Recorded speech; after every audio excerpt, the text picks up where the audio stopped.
Hello everyone, आप सभी का स्वागत है आपके अपने यूट्यूब चैनल टीचिंग गोल पर। आज का जो हमारा फर्स्ट डेमो लेक्चर है, इसके अंदर हम स्टडी करेंगे यूनिट्स के बारे में, जिसके अंदर हम सबसे पहले स्टडी करते हैं फिजिकल क्वांटिटी क्या है। ठीक है, इन फिजिकल क्वांटिटी को मेजर करने के लिए हमें यूनिट्स की रिक्वायरमेंट होती है। तो सबसे पहले अगर हम बात करें फिजिकल क्वांटिटी की, फिजिकल क्वांटिटी वो क्वांटिटी होंगी जिनको हम क्या कर पाएंगे, मेजर कर पाएंगे। जैसे इमोशंस है, हैप्पीनेस है, सोरो है, इनको हम क्या नहीं कर सकते, मेजर नहीं कर सकते, तो इस वजह से हम उनको फिजिकल क्वांटिटी नहीं बोल सकते।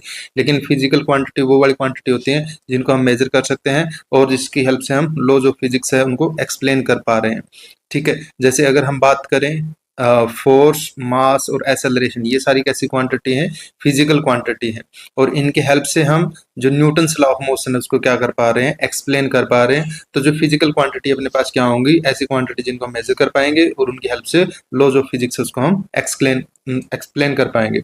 नेक्स्ट अपने पास जो फिजिकल क्वांटिटी है, अगर उसके टाइप की बात करें तो बेस्ड अपॉन डिपेंडेंसी, जो टाइप है अपने पास फिजिकल क्वांटिटी के, वो दो होंगे अपने पास। एक होगा बेस क्वांटिटी और दूसरा अपने पास क्या होगा, ड्राइव्ड क्वांटिटी। अगर एक फिजिकल क्वांटिटी दूसरी सभी फिजिकल क्वांटिटी के ऊपर इंडिपेंडेंट हो, चाहे वो ड्राइव्ड हो चाहे वो फंडामेंटल हो, सभी के ऊपर इंडिपेंडेंट हो, तो उस क्वांटिटी को हम क्या नाम देंगे, बेस या फिर फंडामेंटल क्वांटिटी। अगर हम सेकंड बात करें ड्राइव्ड फिजिकल क्वांटिटी की, ये वो वाली क्वांटिटी होंगी जो दूसरी फिजिकल क्वांटिटी के ऊपर क्या करेंगी, डिपेंड करेंगी।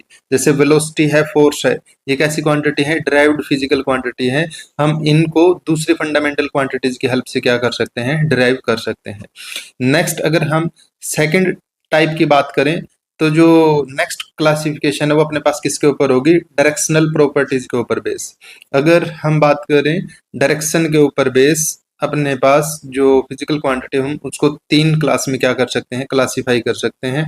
फर्स्ट अगर हम बात करें स्केलर, सेकंड हम बात करते हैं किसकी, वेक्टर की, और थर्ड हम बात करते हैं किसकी, मैट्रिक्स की। और ये सारी की सारी जो क्लासिफिकेशन के अंदर जितने भी फिजिकल क्वांटिटी आई हैं, स्केलर, वेक्टर और मैट्रिक्स, ये सारी की सारी टेंसर का ही पार्ट है। ठीक है, अगर हम जीरो रैंक टेंसर की बात करते हैं तो उसको हम स्केलर बोलते हैं, और फर्स्ट रैंक टेंसर की बात करते हैं तो उसको हम वेक्टर बोलते हैं, और सेकंड रैंक टेंसर की बात करें तो उसको हम क्या बोलते हैं, मैट्रिक्स। अब जो स्केलर क्वांटिटी, ये वो वाली क्वांटिटी होती है जिनके पास जस्ट क्या होता है, मैग्नीट्यूड होता है, और ये स्केलर अलजेब्रा को क्या करती हैं, फॉलो करती हैं। जैसे अगर हम बात करें मास, डिस्टेंस और डेंसिटी, ये कैसी क्वांटिटी है, स्केलर क्वांटिटी है। अगर हम बोले स्केलर अलजेब्रा का मीनिंग ये है, जैसे हम इंटीजर्स को ऐड करते हैं, सेम केस में हम स्केलर क्वांटिटी को क्या करते हैं, ऐड करते हैं। जैसे अगर हम 1 किलोग्राम प्लस 2 किलोग्राम बोले तो हमेशा ये 3 किलोग्राम ही होगा, और हम ऐसा कभी भी नहीं बोल पाएंगे कि 1 किलोग्राम है और प्लस 2 किलोग्राम है वो -1 किलोग्राम हो जाए। तो ये कैसी क्वांटिटी है, स्केलर अलजेब्रा स्केलर क्वांटिटी है, वो स्केलर अलजेब्रा को फॉलो करेंगे। और जो लाइक इंटीजर्स हम इनको ऐड या फिर सब्ट्रैक्ट कर पाएंगे। नेक्स्ट अपने पास क्या है, वेक्टर। वेक्टर अपने पास क्या होता है, एक ऐसी फिजिकल क्वांटिटी होती है जिसके पास मैग्नीट्यूड भी होता है और साथ में अपने पास क्या होती है, एक सिंगल डायरेक्शन भी होती है, और ये वेक्टर अलजेब्रा को क्या करती हैं, फॉलो करती हैं। एग्जांपल के लिए बात करें तो अपने पास क्या, डिस्प्लेसमेंट, वेलोसिटी और एक्सेलरेशन। ठीक है, अब जो अपने पास न्यू टाइप की ये है अपने पास, जिसको हम कम स्टडी करते हैं, वो अपने पास क्या है, मैट्रिक्स। जैसे मोमेंट ऑफ इनर्शिया मैट्रिक्स है, स्ट्रेस मैट्रिक्स है, परमिटिविटी मैट्रिक्स है। ये अपने पास क्या होता है, सेकेंड ऑर्डर जो सेकंड रैंक टेंसर है उसको हम क्या नाम देते हैं, मैट्रिक्स नाम देते हैं। और इसके अंदर क्या होता है, मैग्नीट्यूड के साथ साथ इनके पास मोर देन वन डायरेक्शन होती है, तो ऐसी क्वांटिटी को हम क्या नाम देते हैं, मैट्रिक्स। एग्जांपल के लिए मोमेंट ऑफ इनर्शिया, स्ट्रेस और परमिटिविटी, ये सेकंड रैंक टेंसर है।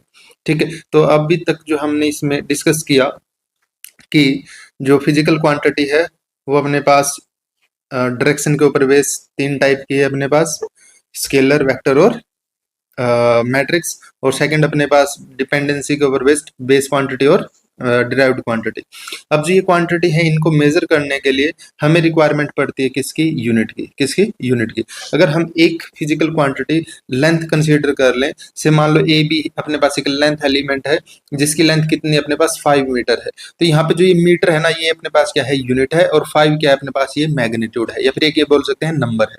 अब जो ये 5 नंबर है, इसका मीनिंग ये है कि ए बी लेंथ को कवर करने के लिए हमने 1 मीटर को क्या किया है, 5 टाइम रिपीट किया है। क्या किया हमने, 5 टाइम रिपीट किया है। तो एक फिजिकल क्वांटिटी को रिप्रेजेंट करने का सिंपल सा तरीका क्या होता है कि जो फिजिकल क्वांटिटी है उसको साथ हम क्या लिखेंगे कि यूनिट लिखेंगे, और वो यूनिट हमने कितने टाइम रिपीट की है उसको हम क्या बोलते हैं, नंबर। ठीक है, तो जो नंबर इनटू यूनिट का जो प्रोडक्ट है उसकी हेल्प से हम क्या कर सकते हैं, फिजिकल क्वांटिटी को मेजर कर सकते हैं। अब अपने पास क्या है, यूनिट की अगर हम डेफिनेशन की बात करें तो जो एक स्टैंडर्ड प्रोटोटाइप जो इंटरनेशनल ब्यूरो डिसाइड करता है, जिसकी हेल्प से या फिर हम क्या कर सकते हैं, एक फिजिकल क्वांटिटी को मेजर कर सकते हैं बाय कंपेयरिंग। देखो, मेजरमेंट जो प्रोसेस है वो क्या है, अपने पास एक कंपैरिजन की प्रोसेस है, जहां पे हम जो क्वांटिटी, फिजिकल क्वांटिटी हमने मेजर करनी है उसको हम क्या करते हैं, स्टैंडर्ड प्रोटोटाइप के साथ कंपेयर करते हैं। और जितने टाइम स्टैंडर्ड प्रोटोटाइप उस फिजिकल क्वांटिटी के अंदर अपने आप को रिपीट करता है, वही उसका क्या बन जाता है, मैग्नीट्यूड। और यूनिट अपने पास कौन कहाँ से डिसाइड होगी, उस स्टैंडर्ड प्रोटोटाइप से। नेक्स्ट अपने पास क्या है, जो फिजिकल क्वांटिटी है हमने स्टडी किया, उसको हम मैग्नीट्यूड और यूनिट के फॉर्म में क्या कर सकते हैं, रिप्रेजेंट कर सकते हैं।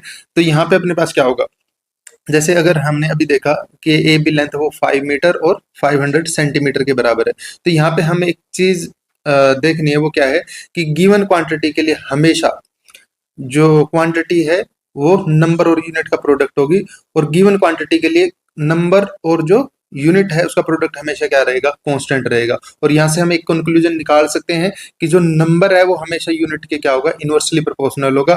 वैसे हम यहाँ से क्लियरली दिख भी रहा है कि n1 u1 का प्रोडक्ट अगर कांस्टेंट है, u1 को अगर हम इधर डिवाइड में लेके आएंगे तो n1 है वो u1 के इनवर्सली प्रोपोर्शनल हो जाएगा। मीनिंग ये है कि जितनी बड़ी यूनिट होगी नंबर उतना ही क्या होगा, छोटा होगा। या फिर इसके अपोजिट अगर हम बोले, जितनी छोटी यूनिट होगी उतना ही अपने पास क्या होगा, बड़ा नंबर होगा। एग्जाम्पल के लिए अभी हमने जो देखा ही है कि अगर हम यूनिट को मीटर से अगर हम सेंटीमीटर पे शिफ्ट करें तो यूनिट अपने पास की हुई है, छोटी हुई है, और जो नंबर अपना वो 5 से कहाँ पे पहुंच गया, 500 के ऊपर, तो नंबर अपने पास क्या हो गया, बढ़ गया। तो सेम तरीके से अगर हम सेंटीमीटर से मीटर पे जाएंगे तो नंबर वो 500 से किसके ऊपर आ जाएगा, 5 के ऊपर। तो जो यूनिट अगर छोटी हो रही है तो नंबर बढ़ रहा है, और जो यूनिट बड़ी होगी तो नंबर अपने पास क्या होगा, छोटा होगा। ठीक है, तो नेक्स्ट इसी के ऊपर बेस जी, ये Q equal to n u, ये इंपॉर्टेंट फॉर्मूला है, इसके ऊपर बहुत बार क्वेश्चन पूछे भी जा चुके हैं। और अगर हम कुछ क्वेश्चन को अगर हम डिस्कस करें यहाँ पे, जैसे अगर हम फर्स्ट क्वेश्चन अपने पास क्या है, volume of a cube of side 10 centimetre is in metre cubic. ठीक है, क्यूबिक मीटर में अगर हमें क्या करना है, एक साइड मतलब जो क्यूब है जिसकी साइड 10 सेंटीमीटर, उसका वॉल्यूम अगर हमें फाइंड आउट करना है, तो वॉल्यूम हमें पता है वो क्या होता है, एल क्यूब होता है, मीन्स लेंथ के या फिर साइड के क्यूब के इक्वल होता है। क्यूब के केस में अगर हम यहाँ पे साइड कितनी देर के 10 सेंटीमीटर का क्यूब करेंगे, तो अगर हमें ये मीटर क्यूब में निकालना है तो हमें पहले सेंटीमीटर को किस में कन्वर्ट करना पड़ेगा, मीटर में। उसके लिए हम 1 सेंटीमीटर में 10⁻⁻2 मीटर होंगे, और वैल्यू सब्सटीट्यूट करेंगे तो यहाँ से 10 सेंटीमीटर उसकी वैल्यू 10⁻⁻1 मीटर आएगी। अगर हम क्यूब करेंगे तो 10⁻⁻3 मीटर क्यूब आ जाएगा। तो यहाँ से हमें देखो क्या चीज है कि अगर हम इसी चीज को सेंटीमीटर क्यूबिक में लिखते हैं तो ये कितने आती, 1000 सेंटीमीटर क्यूबिक। और अगर हम इसी को मीटर क्यूब में लिख रहे हैं तो ये कितने, 10⁻⁻3 मीटर क्यूबिक। अब जो मीटर क्यूबिक है और सेंटीमीटर क्यूबिक है, मीटर क्यूबिक अपने पास क्या है, बड़ी यूनिट है, सेंटीमीटर क्यूबिक क्या है, अपने पास वॉल्यूम की छोटी यूनिट है। इस वजह से इसके आगे जो नंबर है वो अपने पास लार्ज है, और जो मीटर क्यूबिक के अंदर जो नंबर है वो अपने पास क्या है, स्मॉल है। तो हम यहाँ से एक कंक्लूजन निकाला है, वो अपने पास क्या है, हमेशा बड़ी यूनिट के साथ जो मैग्नीट्यूड है वो छोटा आएगा, और जो छोटी यूनिट के साथ जो मैग्नीट्यूड है वो हमेशा क्या आएगा, बड़ा आएगा। ठीक है, अब यहाँ से अपने पास एक कंक्लूजन या फिर रिजल्ट यहाँ से हम ध्यान रख सकते हैं, वो क्या है अपने पास कि जो 1 मीटर क्यूबिक है उसके अंदर कितने होते हैं, 10⁻6 सेंटीमीटर क्यूबिक होते हैं। और अगर हम इसी को डेसीमीटर क्यूबिक की फॉर्म में लिखें तो उसके लिए आप लोग क्या करोगे कि जो 10 सेंटीमीटर है उसको हम 1 डेसीमीटर लिख सकते हैं। तो यहाँ से 10⁻3 अंदर जाएगी पावर, तो हम जो 10⁻3 सेंटीमीटर क्यूबिक को हम क्या कर सकते हैं, डेसीमीटर क्यूबिक की फॉर्म में लिख सकते हैं। तो यहाँ से अपने पास जो 10⁻3 डेसीमीटर क्यूबिक अपने पास क्या होगा, 1 मीटर क्यूबिक के बराबर आएगा। और जो यहाँ से जो ये डेसीमीटर क्यूबिक है, इसी को हम क्या नाम देते हैं, लीटर। इसी को हम क्या नाम देते हैं, लीटर। तो जो 1 मीटर क्यूब के अंदर कितना 1000 लीटर क्या आएगा, वाटर आएगा। अगर हम वाटर की बात कर रहे हैं तो मीन्स अगर हम क्या करें, 1/1 और 1 मीटर हाइट, 1 मीटर ब्रेड्थ और 1 मीटर अगर हम थिकनेस की बात करें, और उसके अंदर अगर हम वॉल्यूम वाटर को एंटर करवाएं तो उसके अंदर 10⁻3 लीटर क्या आएगा, वाटर आएगा। ठीक है, तो ये इंपॉर्टेंट कन्वर्जन फॉर्मूला बन जाता है कि मीटर क्यूबिक में लीटर में कन्वर्ट करना है, डेसीमीटर में कन्वर्ट करना है, सेंटीमीटर में कन्वर्ट करना है। तो इसकी हेल्प से हम क्या कर सकते हैं, इन कन्वर्जन को इजिली स्टडी कर सकते हैं। ठीक है, नेक्स्ट अपने पास क्या है, एक व्हीकल है moving with the speed 3 36 kilometre per hour cover the distance slash metre in 1 second. ठीक है, हमें क्या करना है, इसके अंदर जो वेलोसिटी है वो किलोमीटर पर आवर में गिवन है और हमें इसको किस में कन्वर्ट करना है, मीटर पर सेकंड में कन्वर्ट करना है। अब देखो जो वेलोसिटी जो 36 किलोमीटर पर आवर में गिवन है, इसको मीटर पर सेकंड में अगर हम कन्वर्ट करें तो सबसे पहले तो किलोमीटर को हम मीटर बनाएंगे तो कितना होगा, 1000 मीटर। और अगर हम आवर को सेकंड में लिखेंगे तो आवर को सेकंड में लिखने के लिए अपने पास क्या करना पड़ेगा, हमें पहले 1 आवर को मिनट में लिखना पड़ेगा और फिर 1 मिनट के अंदर हमें जो सेकंड होते हैं उसके अंदर लिखना पड़ेगा। तो यहाँ से जो कंक्लूजन निकल के आता है वो कितना आता है अपने पास, कि जो वैल्यू है वेलोसिटी की मीटर पर सेकंड में वो कितनी आएगी अपने पास, 10। तो जो ये 36 किलोमीटर पर आवर वो किसके बराबर है, 10 मीटर पर सेकंड के बराबर। अब देखो यहाँ से आप लोग अगर नोट करोगे चीजें कि जो ये वेलोसिटी की किलोमीटर पर आवर वो स्मॉल यूनिट है लेकिन दिखने में बड़ी लग रही है, और जो मीटर पर सेकंड है वो अपने पास क्या है, लार्ज यूनिट है, किसके लिए, वेलोसिटी के लिए। अभी यहाँ से हम कैसे आइडिया लगा सकते हैं, देखो हमें तो क्लियरली दिख रहा है नंबर किसके आगे बड़ा है, किलोमीटर पर आवर के आगे। मीटर पर सेकंड के अंदर आगे नंबर क्या है, छोटा, तो बड़ी यूनिट कौन सी होगी अपने पास, मीटर पर सेकंड। लेकिन हम किलोमीटर और आवर देखने में बड़े लग रहे हैं लेकिन इनका जो रेशियो है वो हमेशा मीटर पर सेकंड से क्या रहेगा, स्मॉल रहेगा। तो जो वेलोसिटी की जो मीटर पर सेकंड है वो लार्ज यूनिट होती है और किलोमीटर पर आवर वो अपने पास क्या होती है, स्मॉल यूनिट होती है। और जो ये इंपॉर्टेंट कन्वर्जन फैक्टर है ये कई बार एग्जाम में पूछे जा चुके हैं, जनरल पार्ट में भी आ जाते हैं कई बार इसे क्वेश्चन, कि जो किलोमीटर पर आवर है उसके अंदर कितने मीटर पर सेकंड होंगे, तो उसके लिए हमें किससे मल्टीप्लाई करना पड़ेगा, 5 × 10⁻18 फैक्टर के साथ। अगर हमें मीटर पर सेकंड को किलोमीटर पर आवर में कन्वर्ट करना है तो उसके लिए हमें किससे मल्टीप्लाई करना पड़ेगा, 18/5 फैक्टर के साथ। तो ये अपने पास क्या होते हैं, इसके अंदर कन्वर्जन फैक्टर होते हैं। ठीक है, तो जो स्पीड है उसको हम कैसे कन्वर्ट कर सकते हैं, वॉल्यूम उसको कैसे कन्वर्ट कर सकते हैं, इनमें कौन हेल्प करता है अपने पास, एक ही रिलेशन Q = NU। कौन सा रिलेशन, Q = NU। और ये अपने पास दिमाग के अंदर छप जाना चाहिए कि जो कोई क्वांटिटी है वो नंबर और यूनिट का क्या होती है, अपने पास प्रोडक्ट होती है। ठीक है, तो इस तरीके से हम कन्वर्ट कर सकते हैं। अब ऐसे ही अगर हम डेंसिटी की बात करें कि अगर मान लो कि हमें 4 डिग्री सेल्सियस के ऊपर वाटर गिवन है, उसकी डेंसिटी बतानी है ग्राम पर सेंटीमीटर क्यूबिक में और किलोग्राम पर मीटर क्यूबिक में। अगर हम देखें जो डेंसिटी है हमें पता है वो क्या होता है, मास पर यूनिट वॉल्यूम होता है। डेंसिटी क्या होती है अपने पास, मास पर यूनिट वॉल्यूम होती है।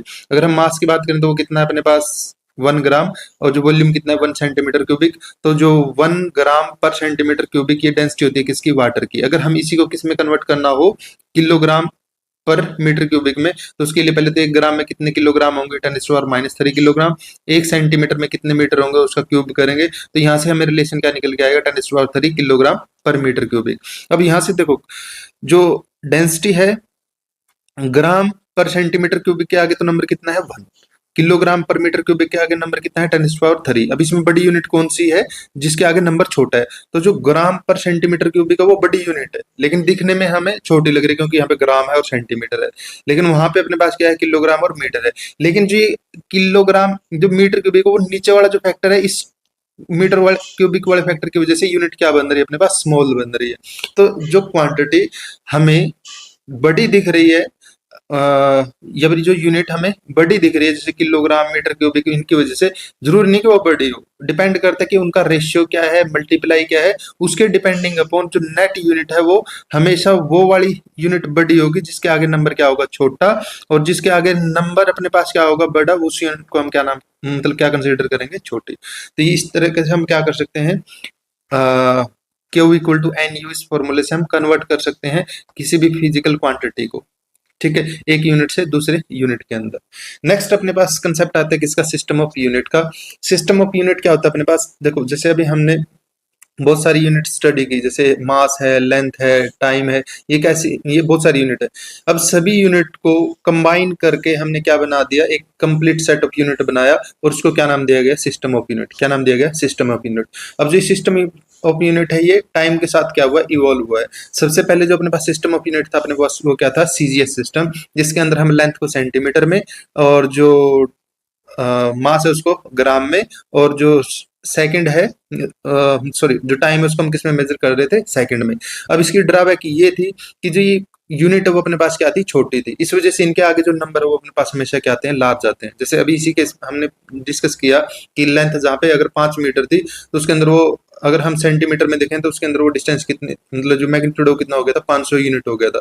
तो यहाँ पे अपने पास स्मॉल यूनिट की वजह से इनके आगे जो नंबर है वो अपने पास क्या आ जाता है, लार्ज, जिसकी वजह से हमें लार्ज नंबर्स के साथ डील करना पड़ रहा था। इस वजह से हम इसको क्या किया गया, नेग्लेक्ट किया गया, और हम शिफ्ट किए किसके ऊपर, एफपीएस सिस्टम के ऊपर।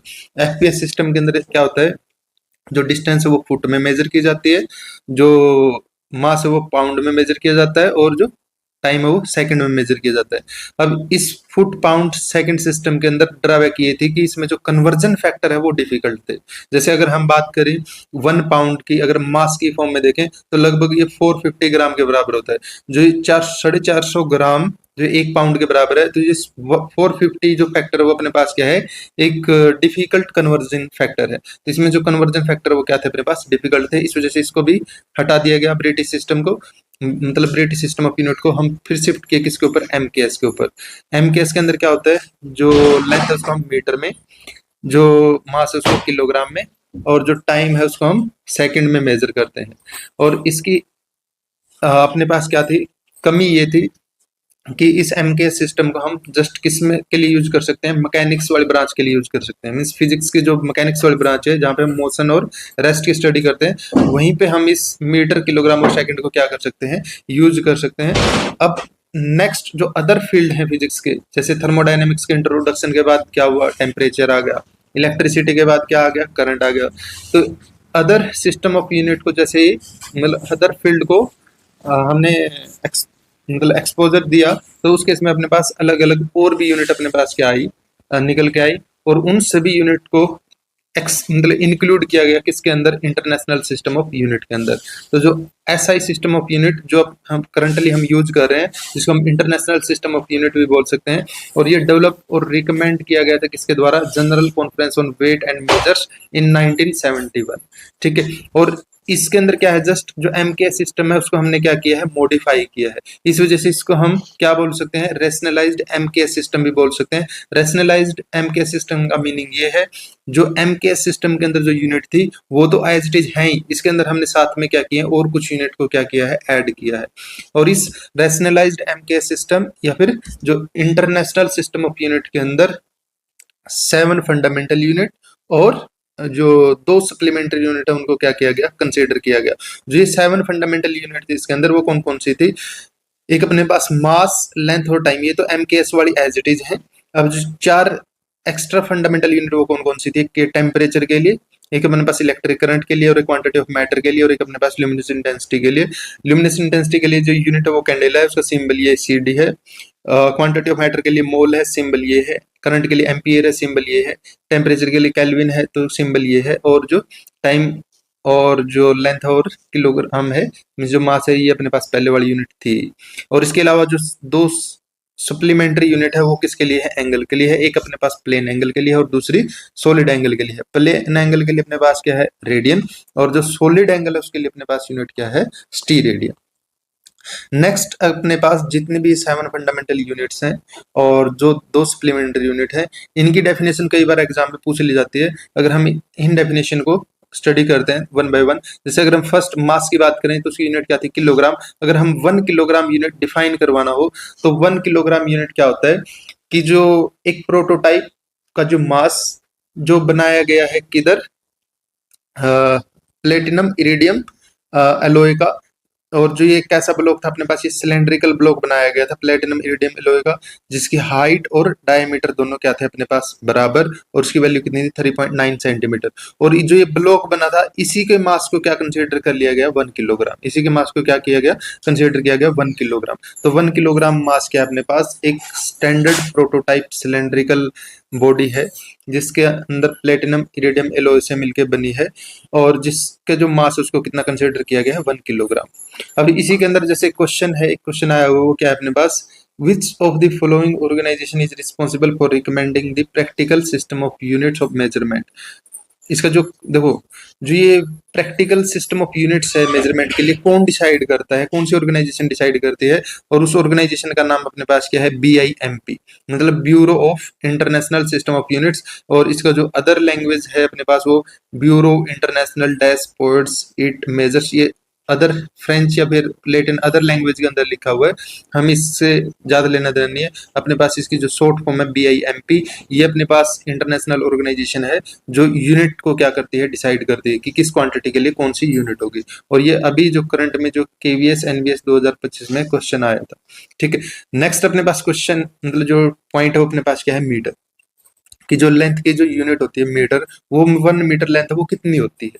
अब हमें पता है कि जो लाइट है उसकी स्पीड वैक्यूम के अंदर कितनी होती है, 3 × 10⁸ मीटर पर सेकेंड। मीन्स 1 सेकेंड में लाइट 3 × 10⁸ मीटर डिस्टेंस कवर करती है।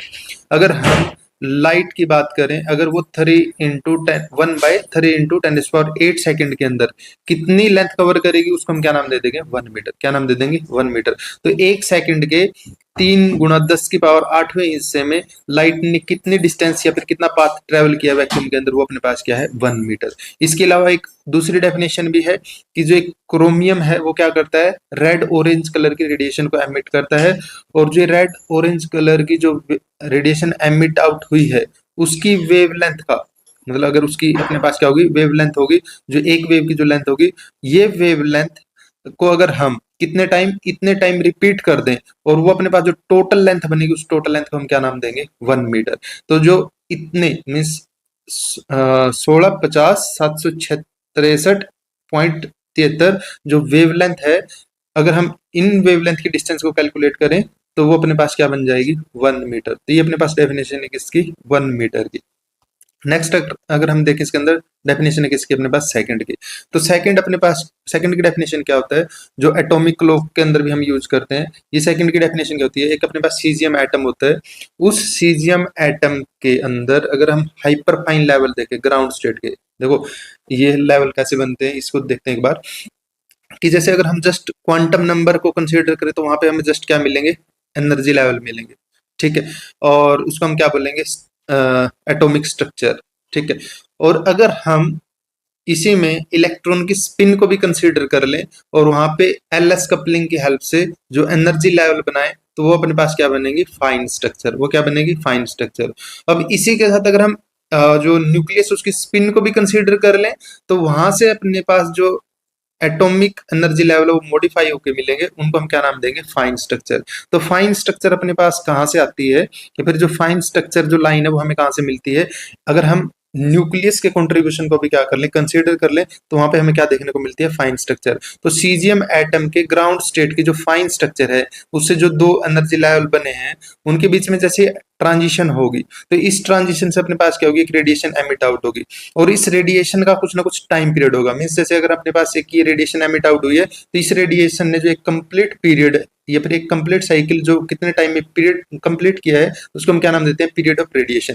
और अगर एक पीरियड ऑफ रोटेशन को इस नंबर से मल्टीप्लाई किया जाए 9192631770 के साथ, तो जो ये टाइम निकल के आएगा वो अपने पास कितना निकल जाता है, 1 सेकेंड। तो 1 सेकेंड अपने पास क्या होता है, जो radiation hyperfine level caesium atom के वहां से जो एमिट आउट हुई है, अगर उसको हम इस नंबर से मल्टीप्लाई कर दें तो जो टोटल टाइम है वो अपने पास कितना बन जाता है, 1 सेकेंड। तो ये अपने पास डेफिनेशन है किसकी, 1 सेकेंड की।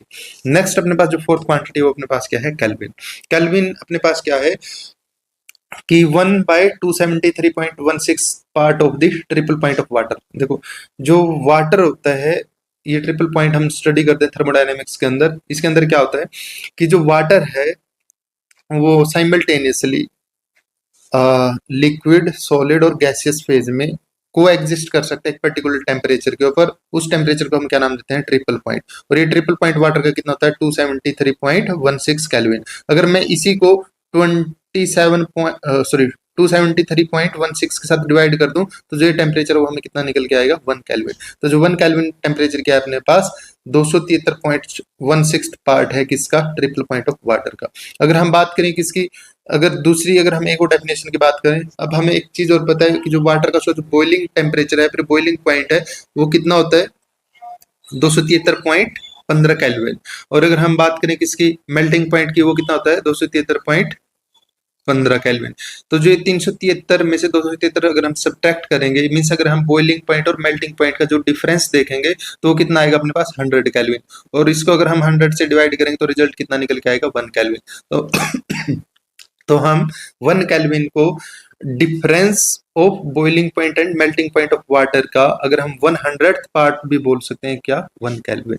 तो 1 केल्विन की अपने पास दो डेफिनेशन बन गई, ट्रिपल पॉइंट ऑफ वाटर का 273.16 पार्ट, और अगर अपने पास हम डिफरेंस देखें मेल्टिंग पॉइंट और बॉइलिंग पॉइंट का तो उसका 100th पार्ट है वो अपने पास क्या होता है, 1 केल्विन। ठीक है, नेक्स्ट अगर हम इसके अंदर बात करें किसकी, एम्पियर की, ये किसके लिए यूनिट होती है, करंट के लिए। और जो ये क्वेश्चन अभी ईएमआरएस एग्जाम हुआ था एकलव्य मॉडल रेजिडेंशियल स्कूल के लिए, उसके अंदर ये क्वेश्चन पूछा भी गया था, और जो इसका जो आंसर है मोस्ट ऑफ द स्टूडेंट ने गलत किया है। उसके पीछे का रीजन ये है कि हमने जो बुक है वो पहले वाली बुक पढ़ ली और जो ओल्ड डेफिनेशन पढ़ ली, और वो ओल्ड डेफिनेशन है वो अब क्या कर दी गई है, हटा दी गई है बुक से, और यहाँ पे अपने पास नई डेफिनेशन दी गई है किसके लिए, एम्पियर के लिए। तो देखो 1 ampere is the that constant current which is maintain to state parallel, sir ये इधर पैरेलल आएगा, conductor of infinite length of negligible cross section placed in 1 metre apart in vacuum would produce between these conductor a force of equal to 2 × 10⁻⁷ newton per metre length. देखो जो ये old definition है, ये old definition थी किसके ऊपर base, मैग्नेटोस्टैट के ऊपर बेस। उसके अंदर क्या होता है कि हम दो पैरेलल स्ट्रेट वायर लेते हैं और उनके अंदर से हम करंट फ्लो करवाते हैं सेम डायरेक्शन में, और वो दोनों पैरेलल स्ट्रेट वायर एक दूसरे के ऊपर अट्रैक्टिव फोर्स लगाते हैं। तो जो एम्पियर की डेफिनेशन देने के लिए हमने क्या बोला गया था पहले, कि जो हम 1 मीटर एक दूसरे से सेपरेट करके रखी हुई वायर जो वैक्यूम के अंदर रखी हुई है इनफाइनाइट लेंथ की, उनमें से हम कितना करंट फ्लो करवाएं कि उन दोनों के बीच में जो अट्रैक्टिव फोर्स है वो कितना बन जाए per unit length, 2 × 10⁻⁷ newton per metre बन जाए। तो उस करंट को क्या नाम दिया गया था, 1 एम्पियर। लेकिन इस डेफिनेशन को क्या कर दिया गया, अभी इसको हटा दिया गया है। अब जो नई डेफिनेशन है वो क्या है अपने पास, कि जो एम्पियर है SI unit of electric current, वो अपने पास क्या होती है, चार्ज इनटू टाइम, जहां पे चार्ज को डिफाइन किया गया है फिक्स एलिमेंट्री चार्ज 1.6 × 10⁻⁹ से, और यहाँ पे जो सेकंड है उसको डिफाइन किया गया है ground state hyperfine transition frequency की फॉर्म में। तो यहाँ पे जो ये टाइम गिवन है ना, जो टाइम किसकी फॉर्म में गिवन है, फ्रीक्वेंसी की फॉर्म में गिवन है। तो जो फ्रीक्वेंसी क्या होती है, 1/टाइम होती है। अगर एक्चुअली में हम यहाँ से देखें तो ये टाइम नहीं, यहाँ पे फ्रीक्वेंसी है, और यहाँ पे चार्ज इंटू फ्रीक्वेंसी का जो प्रोडक्ट है वो अपने पास क्या है, करंट है। तो यहाँ पे अपने पास बात करें कि जो चार्ज की यूनिट है और टाइम की यूनिट, मतलब जो टाइम का जो रेसिप्रोकल की यूनिट मींस फ्रीक्वेंसी की यूनिट है, दोनों को कंबाइन करके सिंगल यूनिट बना दी किसकी, करंट की, और उसको वो यूनिट अपने पास क्या है, एम्पियर। और ये अपने पास करेक्ट आंसर है अपने पास ओनली सेकंड इस वाले क्वेश्चन का। तो इसका जो करेक्ट आंसर हो अपने पास क्या है, ऑप्शन 2। ठीक है, और ये question most of the student का गलत हुआ था। अब देखो अभी इस यूनिट के अंदर हम इन डेफिनेशन को इग्नोर करके चलते हैं, मतलब इग्नोर नहीं, हम ये बोल सकते हैं इसको हम कंसीडर नहीं करते कि ये क्या ही एग्जाम में आएंगी। अब इसी में से देखो दो डेफिनेशन अभी करंट में जो एग्जाम हुआ है उन्हीं के अंदर पूछी गई है। ठीक है, तो इस वजह से हम इनको इग्नोर नहीं कर सकते, एटलीस्ट एग्जैक्ट वैल्यू को याद नहीं रख सकते, तो इनको हम क्या कर सकते हैं, जो ऐसा तो हम कर ही सकते हैं कि हम वहां पे जैसे क्वेश्चन देखें तो उस क्वेश्चन के अंदर जो ऑप्शंस है उन ऑप्शन को एलिमिनेट करके हम करेक्ट आंसर को क्या कर पाए, फाइंड कर पाए। ठीक है, नेक्स्ट अपने पास जो 6th फंडामेंटल यूनिट है वो अपने पास क्या है, मोल। मोल अपने पास क्या है, amount of substance contained as many elementary entities as there are atoms in the 12 gram of pure carbon atom. ठीक है, देखो क्या होता है, 12 ग्राम कार्बन के अंदर जितने कार्बन एटम होते हैं, अगर इतने ही किसी क्वांटिटी के अंदर एलिमेंट्री एंटिटी हो तो उस क्वांटिटी को हम क्या नाम देते हैं, 1 मोल। ठीक है, जैसे अगर हम बात करें 12 ग्राम कार्बन के अंदर जो नंबर ऑफ एटम है वो एवोगाड्रो नंबर के बराबर होता है, और वो कितना होता है, 6.023 10⁻23। ठीक है, तो 1 मोल जो क्वांटिटी है मैटर की, वो अपने पास क्या होगी, ऐसी क्वांटिटी होगी जिसके अंदर नंबर ऑफ एलिमेंट्री एंटिटीज हैं वो किसके बराबर होंगे, एवोगाड्रो नंबर के बराबर, और उनका नंबर कितना होगा, 6.023 इंटू 10⁻23। ठीक है, नेक्स्ट अपने पास जो लास्ट यूनिट है फंडामेंटल के केस में वो अपने पास क्या है, कैंडेला। वो क्या अपने पास, कैंडेला। और जो कैंडेला अपने पास ये यूनिट है वो किसकी होती है, ल्यूमिनस सॉरी लाइट की। ये अपने पास क्या होती है, लाइट इंटेंसिटी की जो यूनिट है वो अपने पास क्या होती है, कैंडेला। और ये क्या होती है अपने पास, जो लाइट एनर्जी यूनिट एरिया पे पर सेकंड कितनी फॉल कर रही है उसको हम क्या बोलते हैं, लाइट इंटेंसिटी, और इसी को हम क्या बोलते हैं, कैंडेला। इसी को हम क्या बोलते हैं, कैंडेला। और जो अपने पास नॉर्मल जो वैक्स कैंडल होती है उसकी जो इंटेंसिटी है वो कितनी होती है, कैंडेला होती है। कितनी होती है? 1 कैंडेला होती है।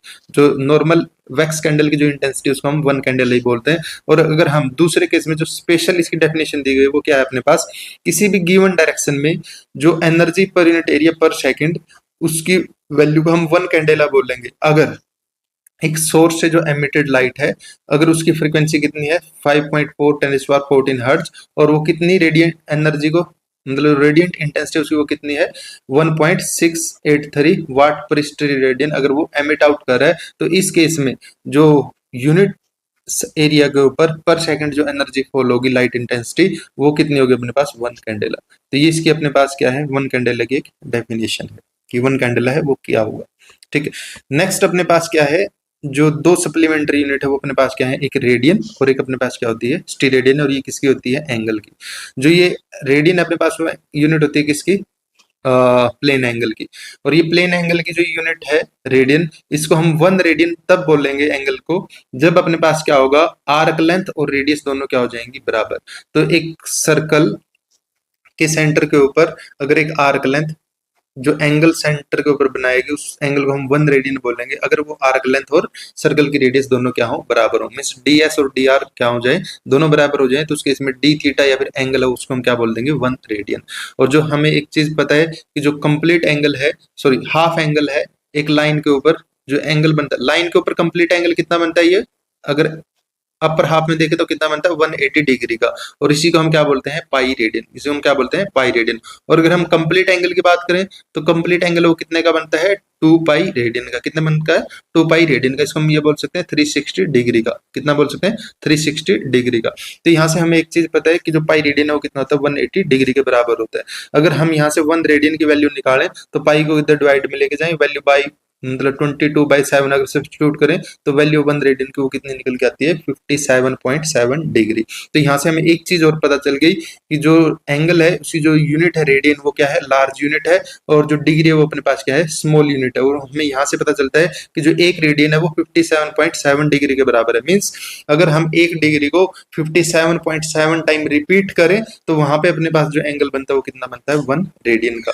और अगर हम 1 डिग्री में मिनट की बात करें तो कितनी होती है 60 मिनट, और 1 मिनट में कितनी होती है 60 सेकंड, तो हम 1 डिग्री में 3600 मिनट हम क्या कर सकते हैं बोल सकते हैं। तो एंगल है उसकी जो यूनिट अपने पास क्या होती है रेडियन बड़ी, उससे छोटी डिग्री, उससे छोटी मिनट आर्क और उससे छोटी सेकंड आर्क। ठीक है, नेक्स्ट अपने पास क्या है, अगर हम इसी के अंदर देखें तो कंप्लीट प्लेन एंगल वो हमें अभी देख लिया, जो कंप्लीट आर्क लेंथ वो कितनी होती है सर्कल की 2 पाई आर। अगर हम इस आर से आर डिवाइड करें तो कंप्लीट एंगल वो कितने का बन जाएगा 2 पाई का, कितने का बन जाएगा 2 पाई का।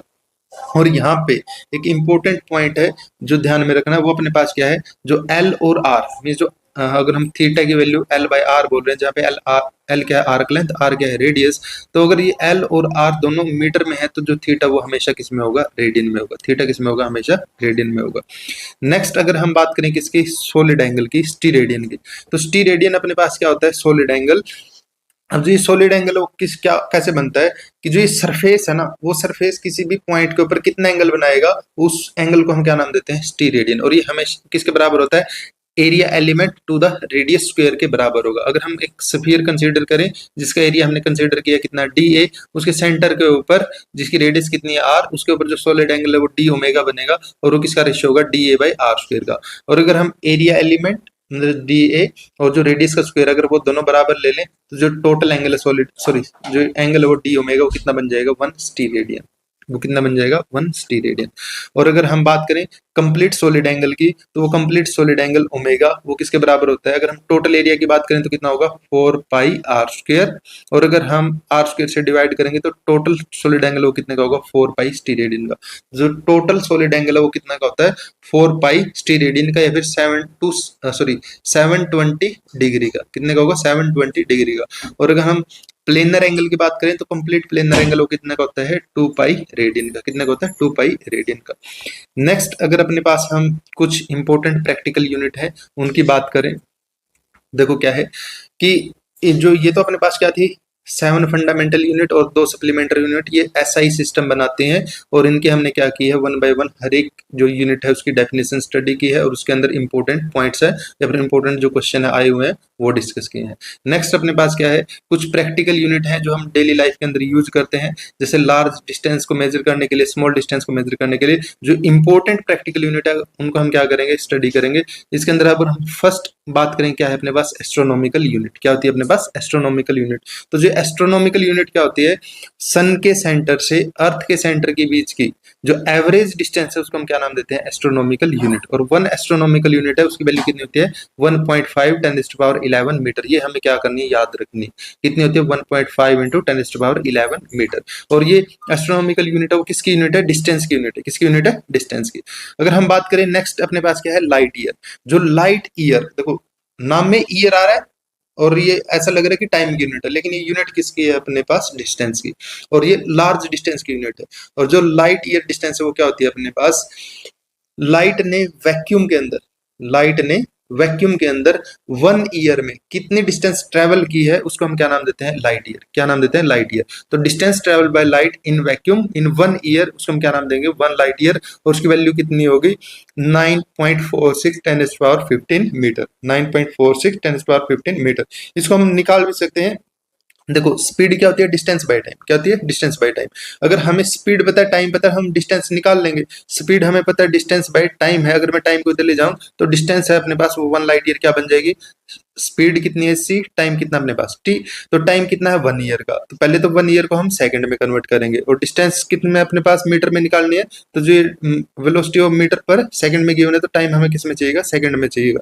तो यहाँ पे हम पहले तो स्पीड लिखेंगे लाइट की, वैक्यूम में कितनी है 3 × 10⁸ मीटर पर सेकंड।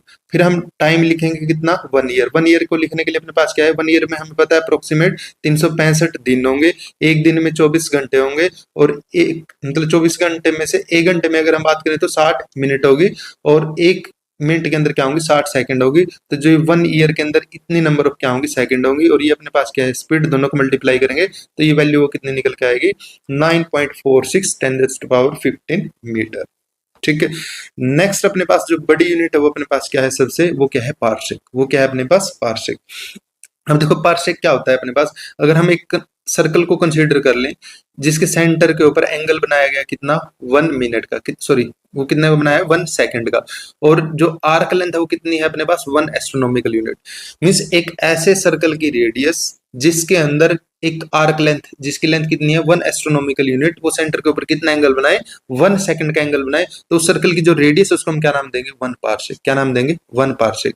अब हमें सीधा सा कम पता ही है कि लेंथ की, आर्क लेंथ कितनी दे रखी है, 1 एस्ट्रोनॉमिकल यूनिट। वैल्यू हमें पता है 1.5 10⁻11 मीटर होती है। अगर हम एंगल की बात करें थीटा, वो कितना गिवन है, 1 सेकंड। कितना एंगल बनाना है, 1 सेकंड का।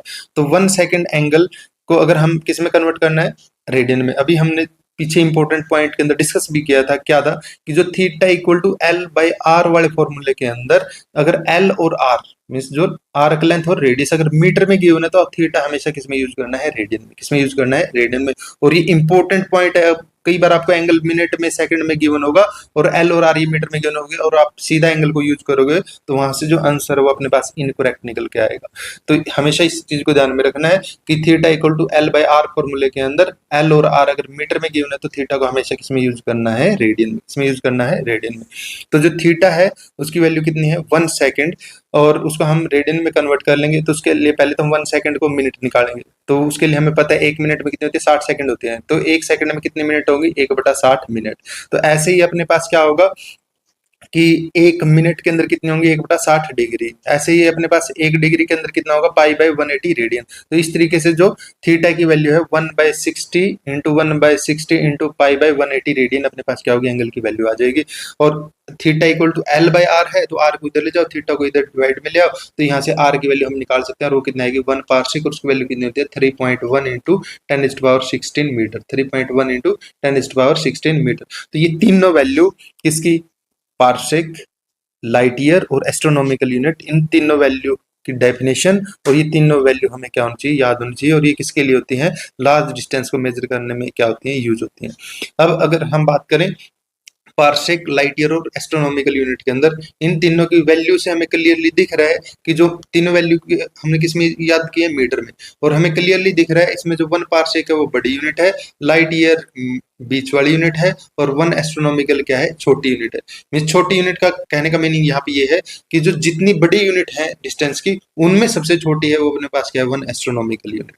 ठीक है। और अगर हम यहाँ पे कन्वर्जिंग फैक्टर की बात करें तो 1 पार्सेक के अंदर कितनी लाइट ईयर होती है, 3.6 लाइट ईयर होती है। उसके लिए आपको करना कुछ नहीं है कि जो 1 पार्सेक की जो वैल्यू निकाली है और जो लाइट ईयर की वैल्यू निकाली है, 1 पार्सेक की वैल्यू को लाइट ईयर वाली वैल्यू से डिवाइड करेंगे तो फैक्टर कितना निकल के आएगा, 3.6। ऐसे ही लाइट ईयर वाली वैल्यू को एस्ट्रोनॉमिकल यूनिट वाली वैल्यू से डिवाइड करेंगे तो कितना वैल्यू निकल के आएगी, 3.6 इंटू 10⁴। तो ये अपने पास क्या होते हैं, कन्वर्जिंग फैक्टर होते हैं। तो कई बार इनके बारे में भी क्वेश्चन आ जाता है। उसके लिए हमें तीन ही वैल्यू याद रखनी है, एक एस्ट्रोनॉमिकल यूनिट की, एक अपने पास क्या होगी, पार्सेक की, और एक लाइट ईयर की। और ये डेफिनेशन के थ्रू याद रखोगे तो इजीली हो जाएगा। जस्ट वैल्यू हमें एक ही याद रखनी पड़ेगी, वो कौन सी रखनी पड़ेगी, एस्ट्रोनॉमिकल यूनिट की।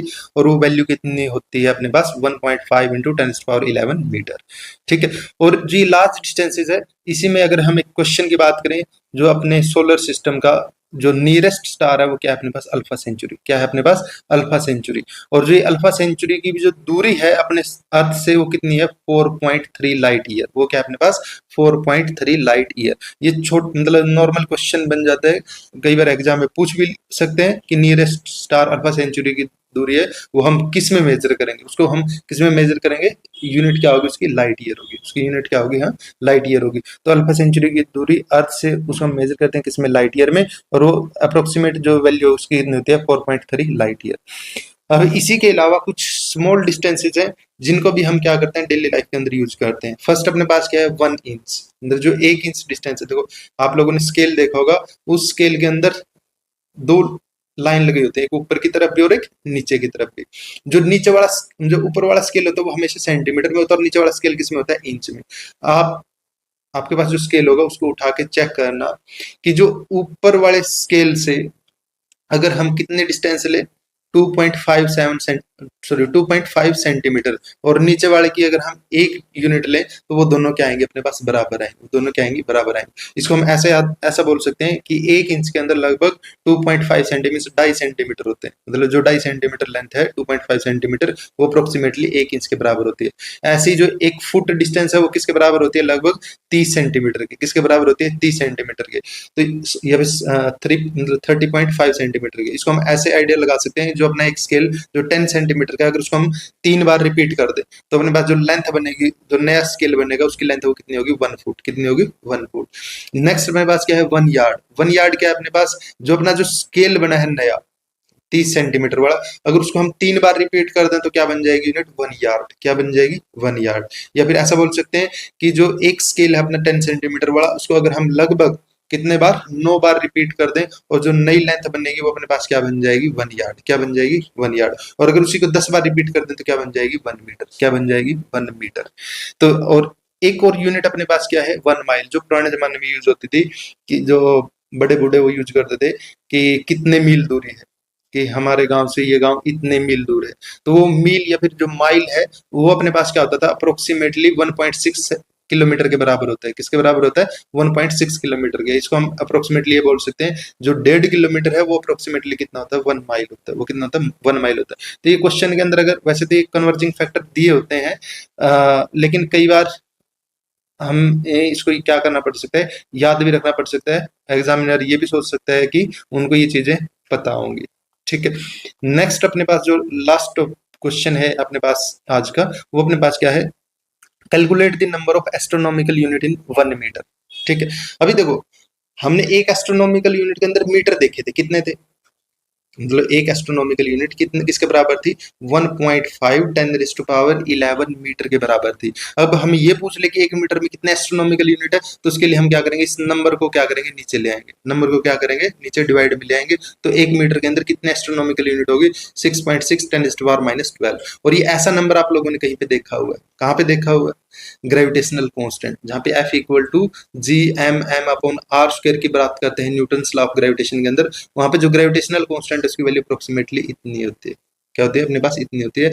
और यहाँ पे अब अपने पास देखो क्या है, और ऐसे ही क्वेश्चन अब आपसे एक एस्ट्रोनॉमिकल यूनिट के अंदर कितने मीटर होते हैं ये नहीं पूछेंगे, वो पता है उनको, आप लोग ही याद करके आए हो। आपसे क्या पूछेगा, 1 मीटर के अंदर कितने एस्ट्रोनॉमिकल यूनिट होते हैं। अब वहां पे आप कंफ्यूज हो सकते हो, लेकिन ये बहुत सिंपल सी मेथड था।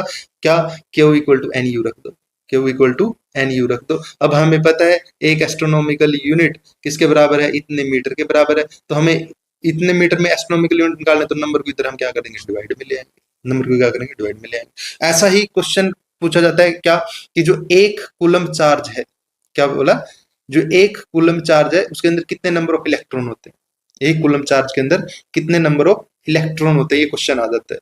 और हमें पता है क्या, एक इलेक्ट्रॉन के ऊपर कितना चार्ज होता है, 1.6 टेन पावर माइनस 19 कूलम। कितना होता है, 1.6 टेन पावर माइनस 19 कूलम। अब 1 कूलम में कितने इलेक्ट्रॉन होंगे वो फाइंड आउट करने के लिए, जो 1 कूलम के आगे वाले जो वैल्यू है, इसको मैं क्या करूंगा, इधर डिवाइड में ले आऊंगा।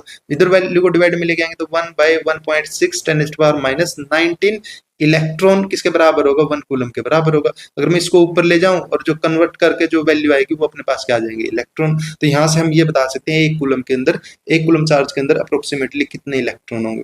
तो इस तरीके से जस्ट एक ही फॉर्मूला, इसको हमने बहुत बार यूज भी कर चुके हैं, एन यू। यहाँ से अपने पास एक ही इंपॉर्टेंट फॉर्मूला बनता है, वो क्या है कि जो क्वांटिटी वो एक नंबर और यूनिट का क्या होती है, प्रोडक्ट होती है। तो आज के इस लेक्चर से अगर हम कंक्लूड करें तो कंक्लूजन में हमें दो मतलब 3-4 बातें सीखी हैं। फर्स्ट अपने पास हमें यूनिट के बारे में, और जो मोस्ट इंपॉर्टेंट एसआई यूनिट्स हैं, जिसके अंदर अपने पास 7 फंडामेंटल यूनिट और 2 सप्लीमेंट्री यूनिट, उनकी डेफिनेशन ये हमें पता होनी चाहिए। सेकंड अपने पास क्या है, यूनिट कन्वर्जन। क्या है अपने पास, यूनिट कन्वर्जन, कि कोई फिजिकल क्वांटिटी है उसको हम नंबर और यूनिट के प्रोडक्ट में लिख सकते हैं, और गिवन फिजिकल क्वांटिटी के लिए नंबर और यूनिट का प्रोडक्ट है वो हमेशा क्या रहेगा, कांस्टेंट रहेगा। और वहां से एक ही कंक्लूजन निकलता है कि नंबर है वो हमेशा यूनिट के क्या है, इनवर्सली प्रोपोर्शनल है। और यहाँ से हमें एक चीज और देखनी है कि हमेशा कि जो यूनिट है वो छोटी होगी या फिर बड़ी होगी, कौन डिसाइड करेगा उनका नेट रिजल्टेंट। ऐसा नहीं कि किलोग्राम पर मीटर क्यूबिक को देखते ही है कि तो बड़ी यूनिट है, किसके कंपैरिजन में ग्राम पर सेंटीमीटर क्यूबिक में नहीं, जो उनका जो रेशियो है वो नेट रिजल्टेंट क्या करता है, डिसाइड करता है। ठीक है, तो ये था अपना आज का लेक्चर, किसके ऊपर, यूनिट वाले चैप्टर के ऊपर। ठीक है, अब हम कुछ बात कर लेते हैं बैच के बारे में। हम लेके आ रहे हैं एस्टेट 2026 के लिए पीजीटी फिजिक्स के लिए बैच, जिसके अंदर ऐसे ही ये वीडियो लेक्चर की फॉर्म में और जो ये पीडीएफ नोट्स आपको क्या होंगे, प्रोवाइड किए जाएंगे। इसके अलावा आपको क्या मिलेगी, 1500 क्वेश्चन की चैप्टर वाइज एक बुक मिलेगी। ठीक है, जिसके अंदर विद आंसर की आपको 1500 क्वेश्चन है, चैप्टर वाइज वो गिवन होंगे। उनको आप लोग क्या करोगे, जैसे ही थ्योरी कंप्लीट होगी, जैसे ये यूनिट वाला चैप्टर हुआ उनको आप सोल्व करोगे जाते ही। ठीक है, ऐसे ही मेजरमेंट चैप्टर होगा उनको सोल्व करोगे। तो ऐसे ही जस्ट क्या करना है, थ्योरी स्टडी करनी है और कंसेप्ट को ग्रैब करना है, और उनके हमें क्या करना है, ज्यादा से ज्यादा क्वेश्चन है वो प्रैक्टिस करने हैं। ऐसे ही अभी तो जो ये लेक्चर था थोड़ा थ्योरेटिकल टाइप का था, जैसे ही अगर हम आगे वाले लेक्चर के ऊपर शिफ्ट करेंगे तो वहां पे आप लोग देखोगे हम बहुत ज्यादा न्यूमेरिकल है उनके ऊपर क्या करेंगे, हम फोकस करेंगे। ठीक है, तो यहाँ पे आपको इस बैच के अंदर क्या क्या मिलने वाला है, ऐसे ही यूनिट वाइज या फिर जो टॉपिक वाइज अपने पास क्या होंगे, क्वेश्चन की बुकलेट है वो आपको मिलेगी। जो हर एक जो सिलेबस का जो टॉपिक है विद लेक्चर नोट्स, जो हम हैंड रिटन प्रिपेयर करते हैं 2 से 3 बुक्स का यूज करके, उस डाटा को निकाल के आपके लिए लेके आते हैं, वो मिलेगा। और वीडियो लेक्चर होंगे, और इसके अलावा 2018 से लेके 2025 तक के क्वेश्चंस विद पीडीएफ आपके जो बैच है उसके अंदर अपलोड कर दिए गए हैं, वो आप लोग चेक कर सकते हो। और जो पूरे जो पीजीटी फिजिक्स जो बैच है इसकी जो प्राइस है वो कितना अपने पास 1499, और ये बहुत ही कम प्राइस है। अगर आप देखोगे जो हमने अभी ये लेक्चर देखा है, इस लेक्चर को प्रिपेयर करने में, नोट्स बनाने में, चीजों को निकाल के लेके आने में 3 से 4 घंटे का टाइम लगता है एक लेक्चर में। ठीक है, और हम कितना एफर्ट्स देना पड़ेगा इस बैच के अंदर वो आप लोग देख सकते हो, और उस एफर्ट्स के कंपैरिजन में जो ये फीस है वो नेग्लिजिबल है। ठीक है, तो आप अगर 1-2 डेमो और देखना, अगर आपको अच्छा लगे तो परचेज कर लेना। ठीक है, और बाकी आपको इसके अंदर क्या करना है, क्वेश्चन प्रैक्टिस है उसके ऊपर मेन फोकस रखना। ठीक है, तो आज के लेक्चर के अंदर इतना ही। बाकी जो सेकंड डेमो लेक्चर है वो हम शॉर्टली देखेंगे। ठीक है, थैंक यू। टीचिंग गोल्स को अभी सब्सक्राइब करें और कंप्लीट बैच पाने के लिए हमारा ऐप डाउनलोड करें। आपकी सफलता हमारा लक्ष्य।